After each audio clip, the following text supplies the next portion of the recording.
The freeloading ends today. My husband said that right after he got promoted.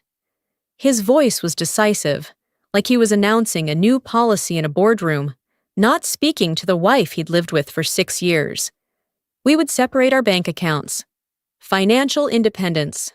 Clear lines. Fairness. I nodded. No objections. No follow-up questions. And 3 weeks later, he regretted it. Welcome to my channel, where I share new everyday life stories here every day. And I truly appreciate it if you'd hit subscribe and like this video. Now, let's continue the story. Thursday night.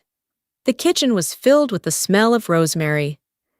I stood at the stove, stirring the risotto in slow, steady circles. When Marcus walked in, I didn't turn around right away. I knew that look. The look of someone who's practiced saying something unpleasant in the mirror, convinced himself it was reasonable, even strong. His leather shoes clicked against the hardwood floor, each step evenly spaced, like a countdown. I kept stirring. "Elena, we need to talk," Marcus said. I turned off the stove and faced him. He was still in his work clothes, the dark gray suit he'd bought to celebrate the new position, priced high enough to cover a month of groceries for our family. His hair was slicked neatly into place, rigid, the hairstyle of a man preparing for a battle he was certain he'd win. Maybe he really was preparing to fight. "Yeah," I said. Just one word. Because I'd learned that sometimes the most powerful thing you can do is let someone else fill the silence with their own lack. Marcus set his leather briefcase on the table. The expensive one his mother bought him, not the one I'd suggested because it was more practical. "I got promoted," he said, even though I'd known for 3 hours already. He'd texted me a string of celebration emojis that looked more like a victory dance than an invitation to share his happiness. "Congratulations," I said. And I meant it.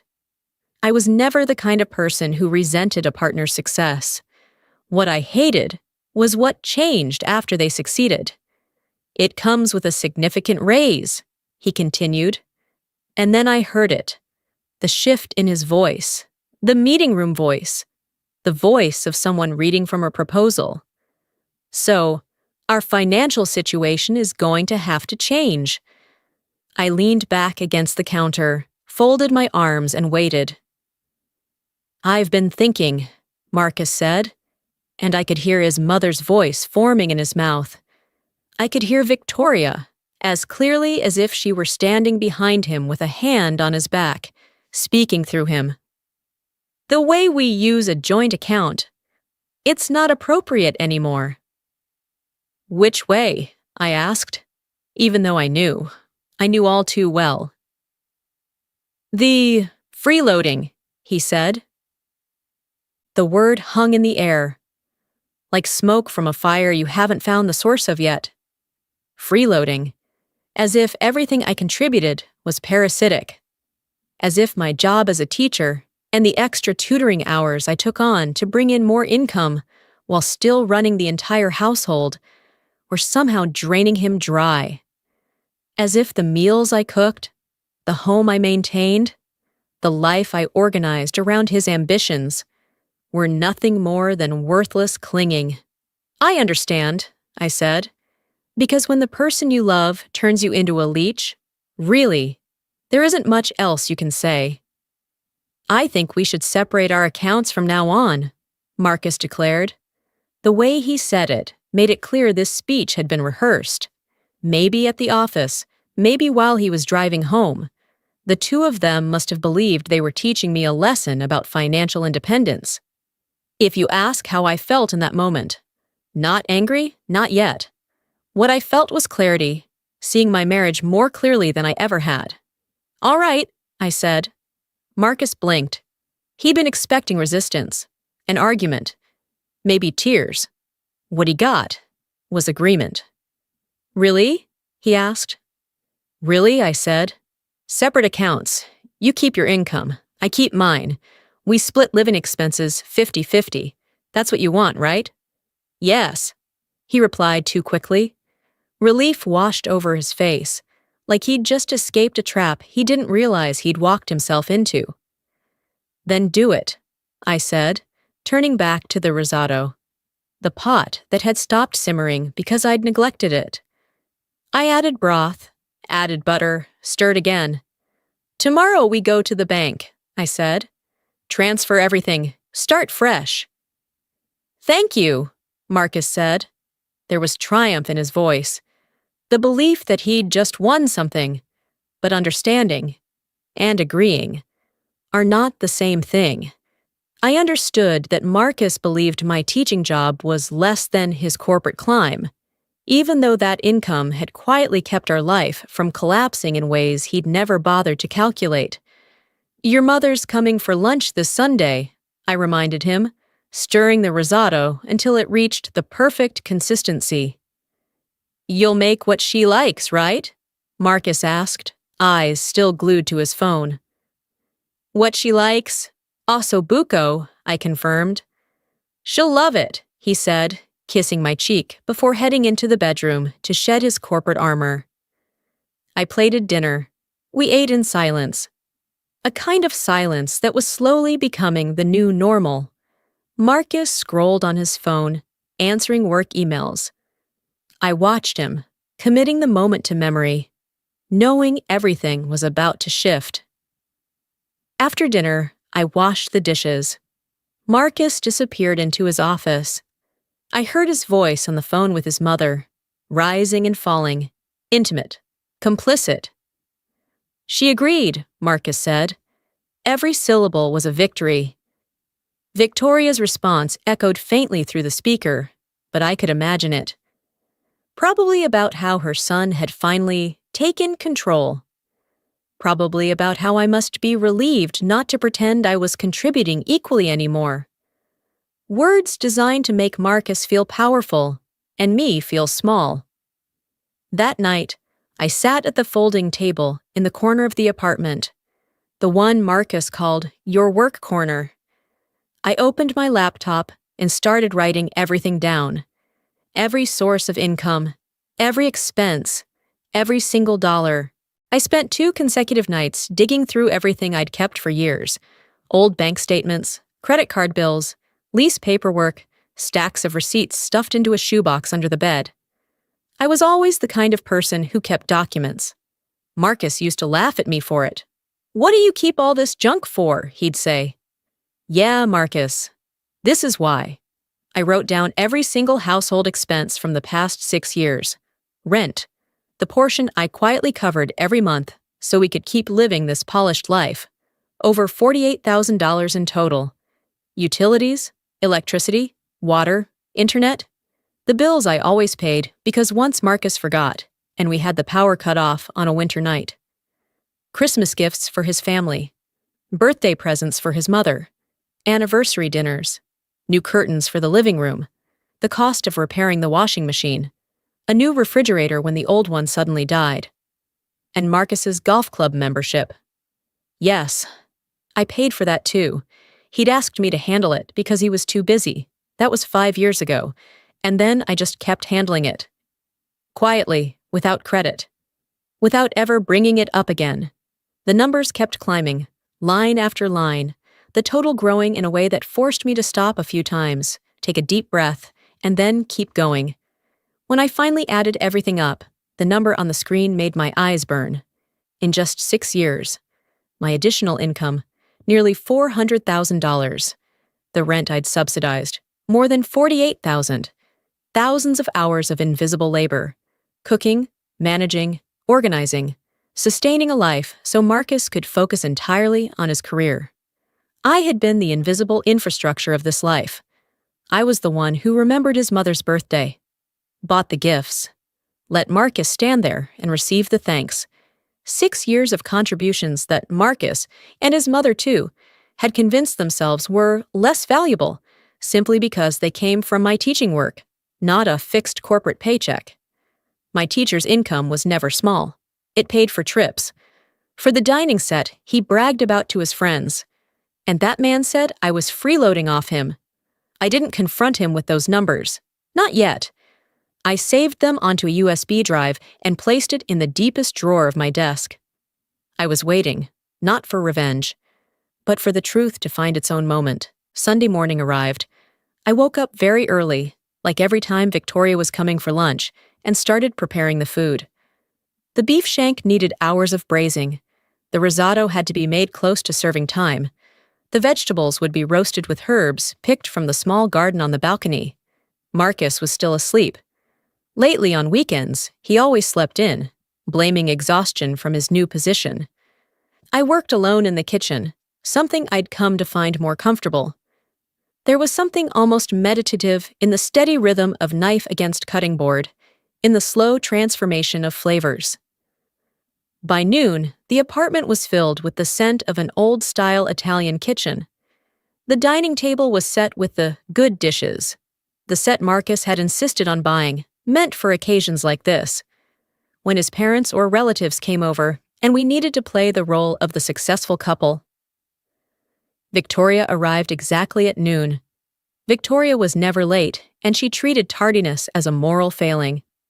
She walked in trailing a cloud of expensive perfume and familiar judgment. Her husband, Frank, followed behind, the posture of a man who had long since given up trying to intervene. "Marcus!" Victoria called, not looking at me, as if I were part of the furniture. "You look radiant. The new position suits you so well." Marcus smiled, accepting his mother's embrace. "Hi, Mom. Hi, Dad," I said, nodding. "Yeah," Frank replied quietly, looking at me with the faintest trace of sympathy, the look of someone who already knew where this lunch was headed. "What smells so good?" Victoria said, finally acknowledging my existence by complimenting the food in a tone that sounded almost surprised I could cook anything properly. "Your favorite," I replied. "How thoughtful," she said, in the way that always meant the opposite. We sat down at the table. I brought out the dishes, slipping into the role already assigned to me in this family play.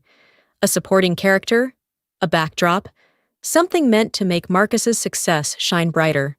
Victoria dominated the conversation, as usual. She asked Marcus about the new position, how much his salary had increased, his future career path. Asked about the company car, the expense account, the office location. She cataloged her son's achievements like exhibits in a museum. Not once did she ask what I was doing, and Marcus didn't mention it either. I ate my portion in silence, watching the performance, a family pantomime. Frank caught my eye and lifted his wine glass slightly. A very small, very male gesture between people who had learned that sometimes, to survive, you have to stay quiet. Then Victoria said it. "I'm so proud of you, Marcus," she declared, reaching for her son's hand. "At last you can focus on your success without someone sucking your blood." The word appeared again. Marcus was decent enough to look uncomfortable. He shot a quick glance at me, then looked away. But he didn't correct his mother, didn't defend me, just gave a thin smile and changed the subject. And that was when I knew. No doubt, no hesitation. I knew for certain that this marriage was already dead. It just hadn't been officially announced yet. I stood up. "Excuse me," I said, my voice calm, controlled. "I'll go check on the dessert." I walked into the kitchen, hands steady, mind clear. Behind me, I heard Victoria launching into another story about Marcus's genius child moments. Another anecdote meant to prove he was born for greatness. And me, what was I born for? Temporary, replaceable, a placeholder wife, until something more worthy came along. I took the dessert out of the fridge, the one I'd made the night before, because even at my most lucid, I couldn't do things carelessly. And I thought about the USB drive in the desk drawer. I thought about how tomorrow we'd go to the bank and open separate accounts. And I thought about my marriage and whether staying was still appropriate. Monday morning felt like the first day of a war. I woke up before Marcus, which was nothing unusual. My body clock had adjusted years ago to suit his schedule, his needs, his rhythm of life. But this morning was different. He was still asleep when I slipped out of bed. His face was pressed into the pillow. His work clothes were still on, unchanged from exhaustion. He'd gone into the office all day Sunday, even though no one had asked him to. There was a time I saw that as responsibility, as him trying to build our future. Now, I only saw the exhaustion of maintaining an image of success slowly eating him from the inside out. I made coffee using a French press, the kind that requires time and attention. Because even now, even in the middle of this quiet revolution, I couldn't force myself to make bad coffee. It was one of the small dignities I held on to. A refusal to let circumstances degrade the quality of simple pleasures. The apartment filled with a rich, seductive aroma. I stood by the kitchen window, watching the city wake up below. Delivery trucks, early office workers. Marcus appeared 20 minutes later, already dressed in another power suit. This one was navy with subtle pinstripes, undoubtedly worth more than a week of my tutoring income. He looked sharp, intimidating, like someone who had rehearsed confidence until it hardened into armor. "Good morning," he said, pouring coffee into the travel mug I'd given him 2 birthdays ago. The mug engraved with his initials. He didn't thank me for making it. He hadn't for months. "Good morning," I replied, neutral. "After work today, we should stop by the bank. Open separate accounts." He paused mid-sip, and I saw something flicker across his face. Surprise, maybe. Or suspicion that I was being too agreeable. People who are cruel rarely believe you when you don't resist. They mistake your calm for weakness, your patience for stupidity. "Yay," he said. "The accounts. I'll meet you at the main branch at 5. 5 works, I said. He grabbed his bag, checked his phone, sprayed cologne in the mirror, a routine he'd perfected during rushed mornings. "Text me if you're late." "Yeah." He hesitated at the door, and for a moment, I thought he might say something, apologize for what his mother said yesterday, acknowledge the cruelty of calling me a freeloader in my own home, at the dining table where I'd served a meal that took hours to prepare. But the moment passed. He stepped out, his shoes clicking down the hallway. I stayed behind alone with my coffee and the morning light, and an absolute certainty about what I was about to do. That morning, I worked on rescheduling my classes, checking my students' progress, the work that brought in extra income. Good money, more than Marcus thought, because he'd stopped asking about my earnings once he started believing his mother that I was a financial burden. No office, no impressive business cards, no performance reviews or quarterly bonuses, just work and money appearing in my account afterward. And referrals brought new students, people who'd risen from nothing, now had money, and wanted to learn the things they couldn't afford as children, wealthy young wives who wanted to be more appealing in their husbands' eyes, a few other clients, diverse, steady, who had given me a solid income stream. At 4:30, I drove to the bank. The main branch was the kind of modern building that tried to look welcoming, all glass and minimalist interiors, as if someone had been hired to make capitalism feel pleasant. I sat in the lobby, watching people come and go. Each of them carried their financial burdens in handbags, briefcases, and tense shoulders. Marcus arrived at 5:15. Late, but not late enough to be inconvenient. He looked tired, distracted, pulling out his phone to answer work emails the moment he sat down. "Sorry," he said, not looking at me. "The meeting ran long." "It's fine," I replied. And it was. A bank employee in her 50s, with kind eyes and a name tag that read Jennifer, called us over. Her voice was professional, warm enough to reassure, not warm enough to cross a line. "So," Jennifer said, hands folded in front of her, "you'd like to separate a joint account into individual accounts?" "Yes," Marcus said immediately, without waiting for me. "We want financial independence. 2 separate checking accounts, 2 separate savings accounts." Jennifer nodded, typing. "And how would you like to divide the current balance in the joint account?" Marcus turned to me. For the first time since we'd arrived, he actually looked at me. There was a familiar expectation in his eyes. He was waiting for me to take less, waiting for me to be grateful for whatever portion he deemed fair. 50, I said. His eyes widened. What? 50, 50-50, I repeated evenly. An equal split of the current balance.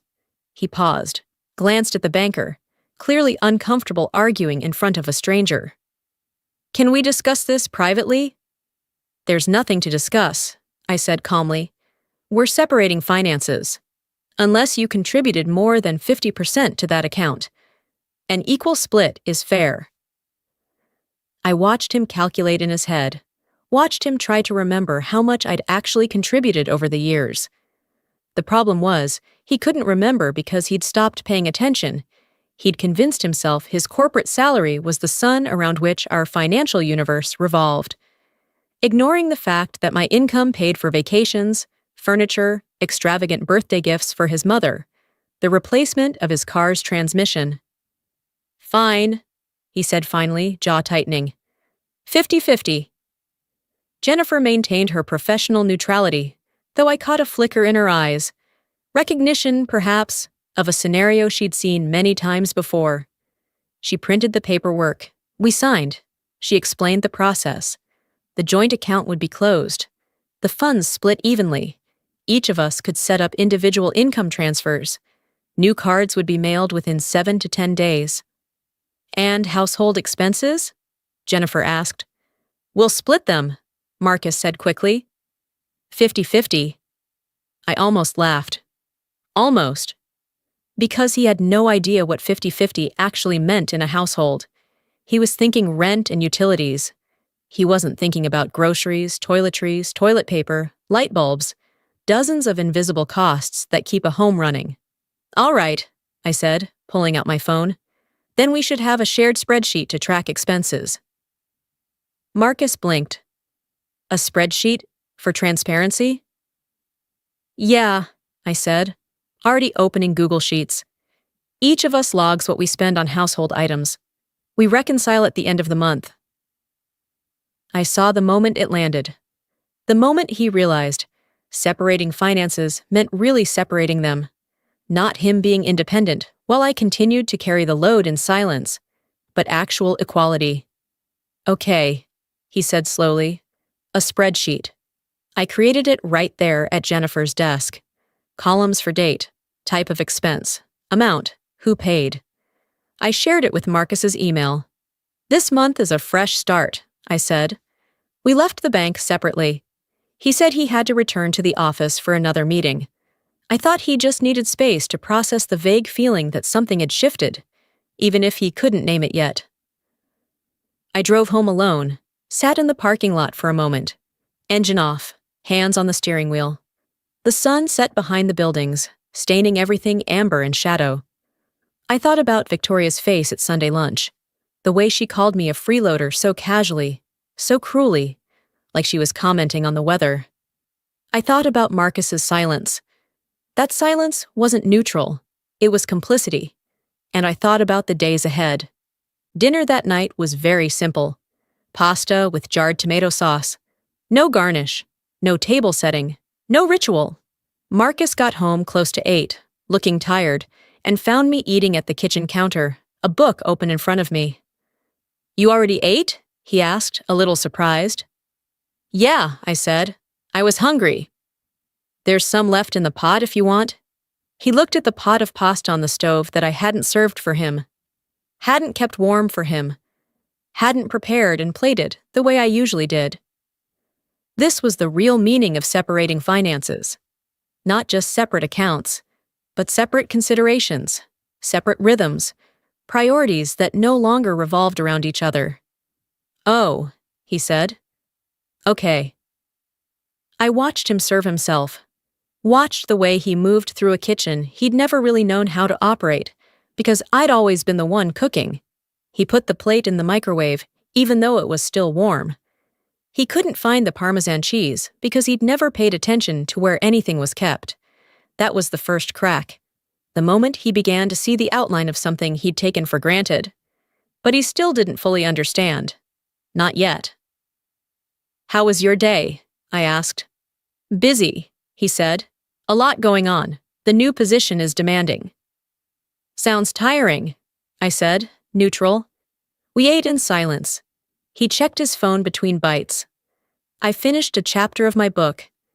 Two people sharing the same space, no longer trying to talk. After eating, he went into the office to keep working through emails. I cleaned the kitchen, washed my dishes, only the ones I'd dirtied. I left his plate in the sink. It might look petty, but it wasn't retaliation. It was clarity. Kindness given to someone who doesn't value it stops being kindness. It becomes self-harm. I spent the rest of the evening working on my laptop, watching videos my students had sent, sending them feedback.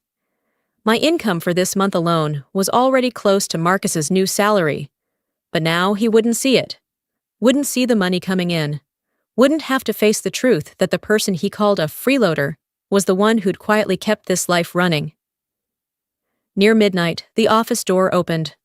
Marcus came into the bedroom, changed into sleepwear, and lay down beside me. The mattress dipped slightly under his weight. We lay there in the dark, a few centimeters apart, but as far from each other as two opposite banks of a river. "Are you mad at me?" he asked softly. For the first time in months, he realized something had changed. "No," I said truthfully. I wasn't angry. Anger is hot, reactive, desperate. What I felt was finished, and I was staying only to let him see clearly what he'd lost. "You're just different," he said. More distant. I turned to look at him in the streetlight filtering in. "You wanted financial independence," I said quietly. "That comes with emotional independence, too. Now we're like two people sharing a house, splitting expenses. Isn't that what you wanted?" He was silent for a long time. "Honestly," he said, his voice smaller, "I just didn't want to feel like I was carrying everything." And that was the story he'd been telling himself. To believe he was carrying both of us. That I was the weight dragging him down. "That's fine," I said, turning my back to him. "Now you don't have to." The next morning, I woke up before dawn and went for a run. Something I'd given up for years because I'd been too busy taking care of everything else. The city was still quiet. My legs hurt at first, like I was waking up a version of myself I'd let sleep for far too long. But I kept going. And when I got back, sweat soaking my clothes, heart pounding, I felt more alive than I had in months. Marcus was in the kitchen, making instant coffee, the cheap kind I kept for rushed mornings. He looked at me like I was a stranger. "Since when do you run?" "From now on, because I don't have to make you breakfast anymore," I replied, walking straight into the bathroom. And that was how it started. No explosion, no arguments, no dramatic confrontation, just very small shifts. I stopped making early breakfasts, elaborate dinners. I cooked only for one person. I stopped doing his laundry, only washed my own clothes, left his in the basket. I stopped managing social relationships, stopped buying gifts for his family, stopped being the invisible infrastructure that kept his life running smoothly. And I started documenting everything, every grocery trip, every bottle of dish soap, every roll of toilet paper, every light bulb. Marcus looked at the spreadsheet once, scrolled through the rows. I saw his face go pale. "This is all of it?" "All of it," I confirmed. He closed the laptop, said nothing. A few days later, I taped a strip of tape down the middle of the fridge. The left side was mine. The right side was his. Fair, transparent. Exactly what he wanted. Marcus had never seriously grocery shopped in his life. That's not an exaggeration. He bought bananas that were rock hard, moldy cheese, a whole raw chicken, and stood staring at it in the kitchen at 7 in the evening, like it had personally offended him. "How do you cook this?" he asked. "There are instructions online," I replied, without looking up from my book. The first week was the hardest for him, not for me. He ate pizza, night after night. By the weekend, the amount he'd spent was already far higher than my expenses. I spent less. Ate simply, ate well. Marcus started getting tired, flustered, irritable. Not because of anything I did, but because, for the first time in his life, he had to manage his own life. Sunday, 3 weeks after our little experiment began, Marcus's sister, Louise, and her husband, David, were coming over for dinner.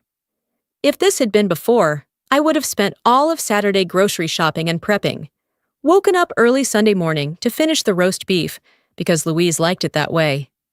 Homemade mashed potatoes, not the boxed kind because Marcus would comment if it was boxed. Green beans with almonds, freshly baked dinner rolls, apple pie for dessert because it was Marcus's favorite. On Saturday morning, Marcus reminded me his sister would be coming the next day. "You know the routine?" he said. "Louise likes to eat right at 5. I was sitting at my desk with student videos playing. I didn't look up. "I'm not cooking," I said. "You mean you're not cooking anything? Louise and David are coming." "Yes, I heard. Your sister and her husband are coming, so you should think about what to feed them." Marcus's face went through several colors. Red, purple, then a strange pale white. "Elena, you need to be reasonable." "I am being very reasonable. We have separate finances now. Your family, your expenses, your guests, your responsibility." "But you've always cooked for them," I interrupted him gently. "Before, I cooked with my money, my time, my effort. Now I don't." He stood there, mouth opening and closing, like a fish pulled out of water. I turned back to the video. The piano playing was decent, but still not quite proficient. Sunday came. Saturday night, Marcus went grocery shopping to prepare for the dinner for the first time. He was gone for 3 hours. 3 full hours. He came home with 4 bags and a look like he'd just lost $1 million. "How did you do this every week?" he asked. "Do what?" "Shop. Find things. Too many choices, too many aisles. Total chaos." I just smiled. Exactly at 5 on Sunday, Louise and David arrived. Louise frowned the moment she walked in. She could smell when something was wrong. That was her superpower. "Where's the roast beef?" she asked, sniffing the air. "I don't smell roast beef." "We're having something else today," Marcus said. He had set the table with cold cuts, coleslaw in plastic containers, bagged bread, and a store-bought apple pie dented on one side. Louise stared at the table like it was a crime scene. "What is this, dinner?" Marcus said weakly. Louise turned to me. I was sitting in the living room, reading, not involved. "Elena, what's going on?" "I didn't cook today," I said cheerfully. Marcus wanted to handle it himself. Marcus wanted to handle it. Louise looked at her brother with an expression that could only be described as astonishment mixed with disgust. "Marcus, you can't even boil water. What the hell made you let Elena stop cooking?"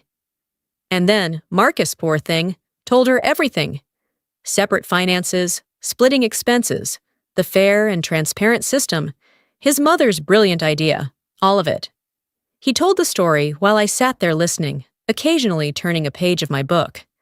When he finished, the room was silent.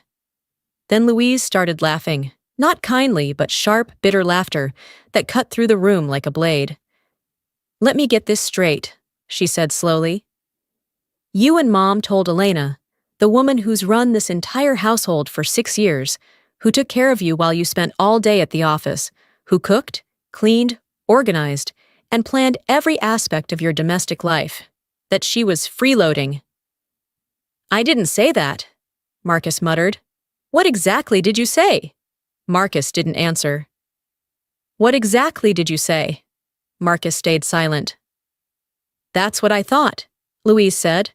She picked up her purse. "David, we're leaving." "What about the pie?" David asked, looking at the dented dessert. "We'll eat somewhere else. I'm not eating this." Louise walked over to me and leaned down to kiss my cheek. "Well done, Elena. This should have happened a long time ago." Then she turned to Marcus. "You have no idea what you had all these years. None at all." "I'm calling Dad. This family needs a formal conversation." They left. The door closed with a sharp click. Marcus stood in the middle of the dining room, surrounded by sad cold cuts and plastic containers, looking like a man who had just watched his entire world collapse. I set the folder down on the dining table. Not a throw, nothing dramatic, just a gentle placement. But the sound of the cardboard cover touching the wood rang clearly in the room, uncomfortably quiet. "Everything's here," I said. My voice was calm. No accusations, no pleading. 6 years. Marcus sat across from me, back straight, hands clasped together, the posture of someone who thinks he's about to hear a moral lecture, not an indictment built on numbers. I opened the first folder. "Income," I said. "Mine. Tutoring and my teacher's salary. 6 years. Nearly $400,000. He frowned. I saw the exact moment the number failed to align with the story he'd been telling himself all this time. I turned the page. Housing costs, rent, electricity, water, internet. I paused long enough for him to look at the number circled in red. More than $48,000. The portion I paid beyond an even split.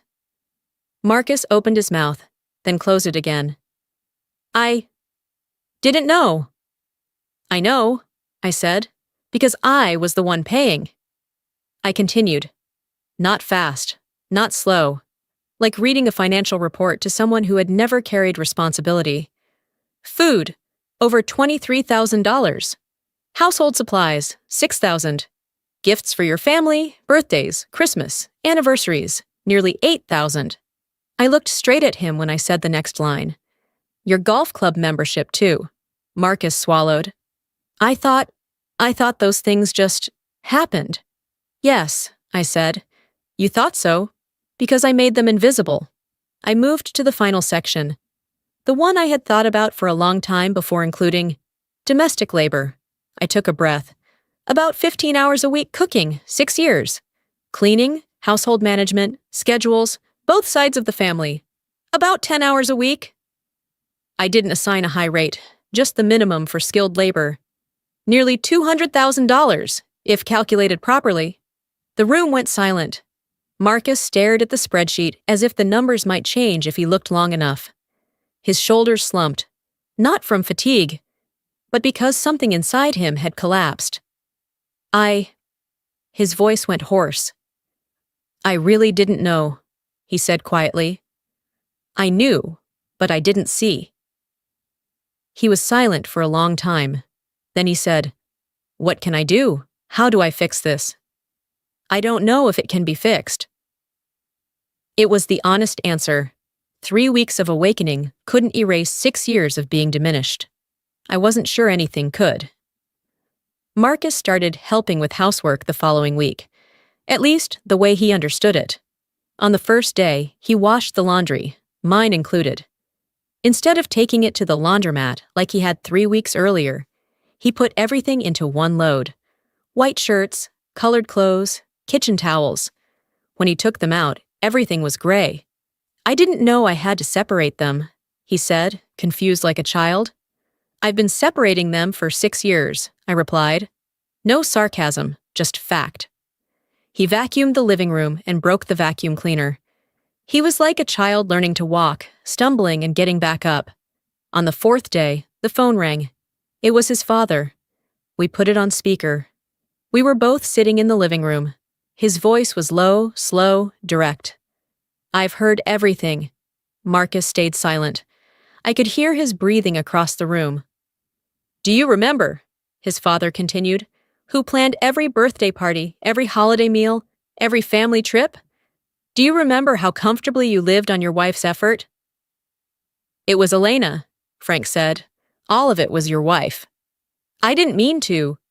Intent doesn't erase consequences, he cut in. Elena carried your share for years, in silence. And you called that freeloading. Marcus lowered his head. Elena, I'm sorry, his father said. I was wrong. I chose silence for the sake of peace. And that peace hurt you. He paused, then said the last line, slow and heavy. If you still want to keep this marriage, you need to learn to see value before you lose it, not after. The call ended. Marcus sat there for a long time, said nothing, didn't look at me, just sat there, like a man who was understanding for the first time that love doesn't run on its own. It needs to be seen, protected, called by its proper name. As for me, I stood up and washed the cup I had just used. Only my cup. The rest, he would have to keep learning on his own. The next morning, he handed me a piece of paper. No, several pieces of paper, a long list. At the top of the page, in his familiar, careful handwriting, were the words, "Things Elena has done for me." The list ran 3 pages long. Preparing my work lunches, remembering my family's birthdays every year, managing social calendars, tracking doctor's appointments, handling home repairs, organizing photo albums, planning family gatherings, buying anniversary gifts, sending thank you cards, hosting dinner parties, decorating for holidays, remembering my friends' names, and more. At the bottom of the page, he wrote, "I am an idiot. I've been thinking about this for weeks," he said, "about all the invisible things you did, the things I didn't notice because they just happened. But it wasn't magic. It was you. It was always you." I looked at the list. My eyes burned. I didn't trust my voice to be steady enough to speak. "I don't want us to stay separate anymore," he said. "Not with money, not with anything. I want to go back to being partners, really, where I see and value what you contribute, instead of taking it for granted." "Words are easy, Marcus," I said. "I know," he replied. "That's why I want to prove it.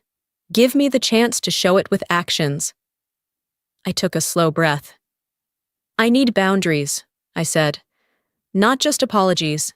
I need respect, recognition, and repeated action, not for a few weeks, but long term." He nodded. No argument.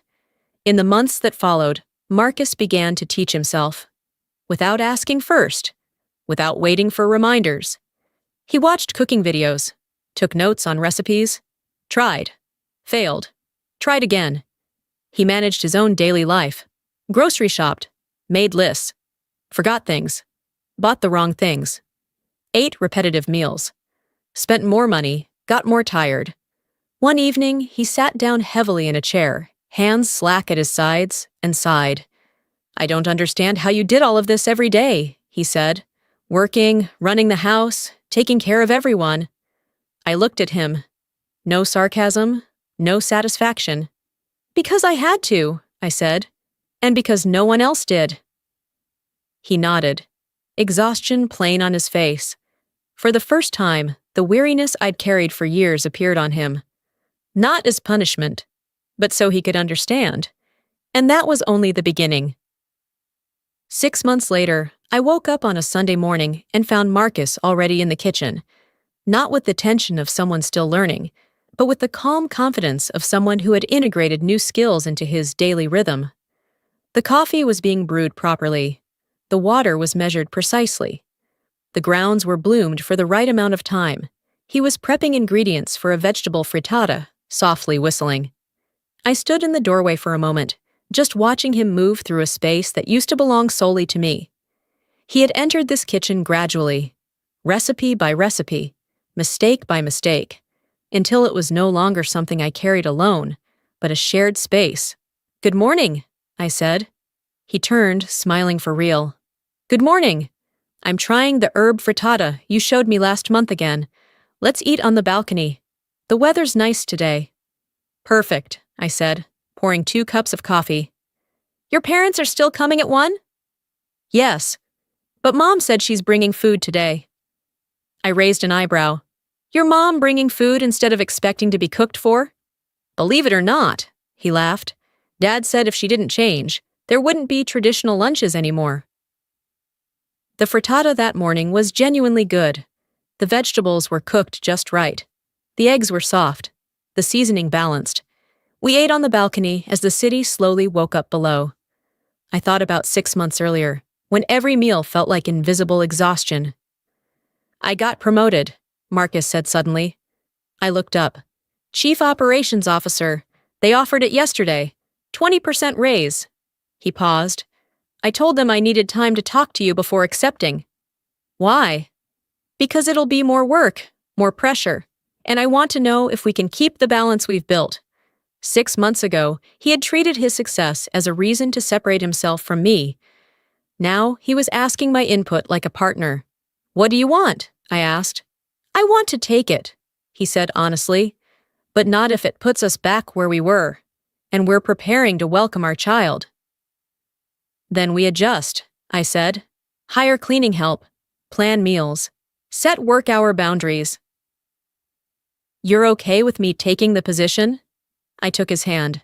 "I was never not okay with your ambition. I was only not okay with being invisible while supporting it." He squeezed my hand. "Then I'll take it." I nodded. When Victoria and Frank arrived, Victoria set her food bag down with a slightly awkward smile. "I know," she said first. "It sounds ironic.